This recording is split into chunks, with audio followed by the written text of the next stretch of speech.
Section 5.1, Basic Concepts of Probability, Video 9. In contrast to theoretical probability, empirical probability, which is referred to as the empirical method, does not assume equally likely outcomes.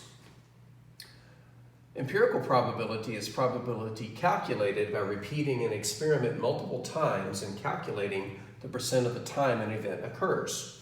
Or rather, I should say occurred, since it's past tense. We conducted an empirical probability earlier when I flipped the coin 16 times, and we came up with not 50%, but I believe it was 44% of the time that it came up heads. But here's an example of empirical probability. A graduate student surveyed 200 people and discovered that 15 knew someone with COVID-19. What is the probability a person surveyed knew someone with COVID-19? Now, if we were doing this as a theoretical probability, the answer would be 50%. Why? Because the experiment is whether or not somebody knows a person with COVID-19.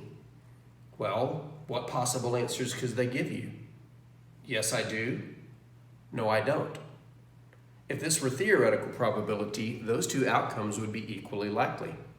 And of those two outcomes, what percent of them are yeses? 1 out of 2, or 50%.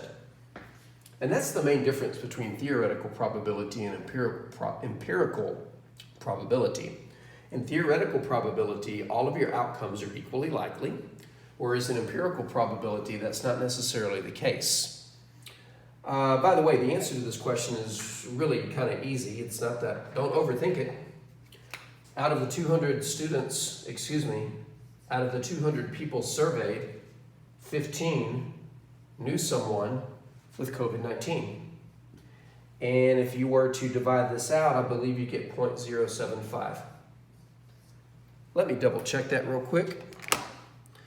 Hate to leave an error recorded on a video for all time.